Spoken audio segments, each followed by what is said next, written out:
Hi everybody, my name is Sean O'Kane with Chip Estimate TV. We're here at DesignCon 2014 at the Santa Clara Convention Center. DesignCon is the largest gathering of chip, board, and systems designers in the world. And my guest today is Barry Sullivan, Technical Director with DesignCon. And we were talking a little bit earlier of the inception, how long DesignCon has really been going on for over 20 years now. But what was the original inception?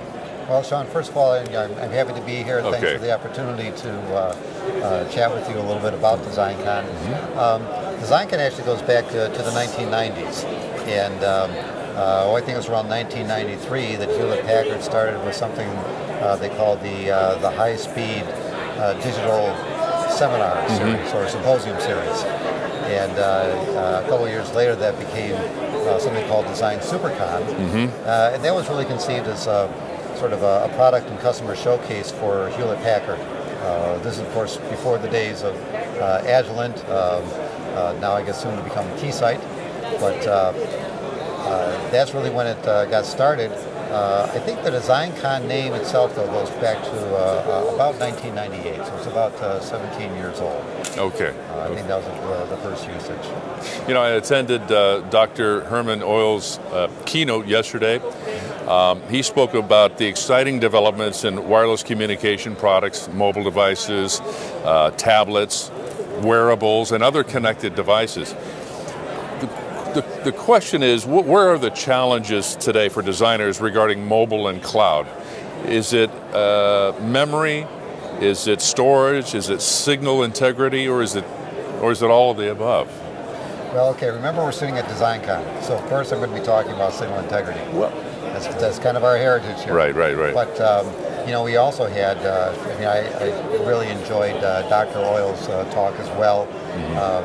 I really liked him referring to the kind of magic that engineers perform, although we don't think of it as magic. In fact, we don't want people around us to think of it as magic because it does take a lot of, blood, sweat, and tears to make it happen.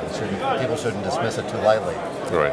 But in regard to the challenges, we also had a panel session yesterday afternoon where we talked about some of the things that it's going to take to create these 28 gigabit per second communication channels, and the signal integrity issues that you're going to face at those sort of signaling rates.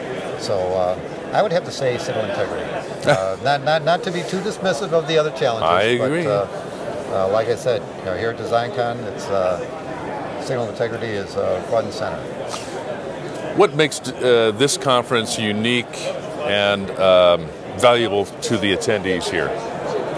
Well, I've been involved with a lot of conferences over the years as an attendee, also as an organizer. IEEE technical conferences, a variety of different industry events. What seems to be special about DesignCon is that it kind of falls into a special niche. It's not a very research-oriented technical conference where we see a lot of academics. Also, it's not all about marketing pitches. It really is focused on the kind of challenges that practicing engineers face every day, and helping them find solutions to that. That happens in both the technical sessions, where we have people presenting papers on case studies on how they have faced down some of these challenges. But it's here on the exhibition floor as well. We really consider the exhibition to be a part of the educational experience at DesignCon. So the exhibits really do complement what they see in the technical sessions. Is there anything that has surprised you over the years regarding the technology? Well, I've been sort of a technology prognosticator for a lot of years. Yes. And when I think back over my experience in doing that, I think looking at the horizon or beyond the horizon, at what comes next, I think you'll find fairly common agreement on what those technology advances are going to be. What's harder is when are these things going to happen. So the things that have surprised me are some things that I thought would be say years in development, yes, happening much more quickly. And the reverse too. Things that I think it shouldn't take too long for us to get there. And sometimes these are things that it's not just the technology, but some of the market forces as well. You think that this is an easy thing to do, but the market's not ready for it.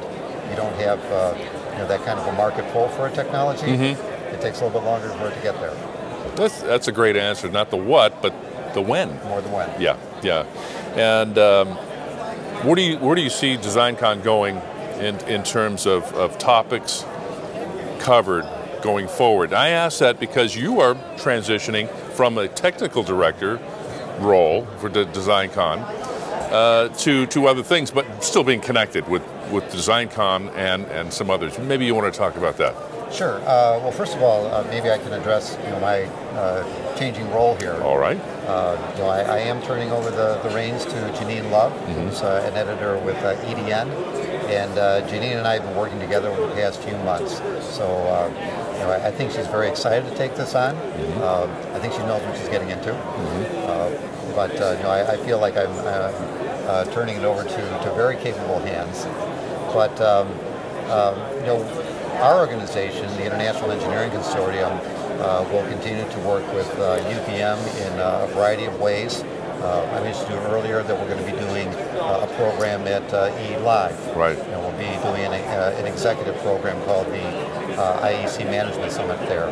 So we're going to continue to work with UVM. I think they'll probably give me more excuses to say abandon the Chicago winter weather for sunny Santa Clara. The last week in January. So I would say to people here, don't be surprised if you see me lurking in the hallways. So I do look forward to being back at DesignCon in the future. Getting back to your other question about how do we keep DesignCon, say, timely and on topic. Yes. One of the things that really has helped to sustain this event is our technical program committee, and this is it ranges in size from say 120 to 140 people year to year, but it's a group of people, really technology leaders themselves, practicing engineers who review all the submissions for the technical program, but as importantly, they also help to plan the program. We get together every spring for a planning meeting. We talk about the topics. Where should we be taking the program? For instance, a couple of years ago, we realized that as signaling rates are pushing higher and higher, the phenomena that, say, signal integrity engineers who are dealing with digital signals are running into have a lot in common with what RF engineers encounter.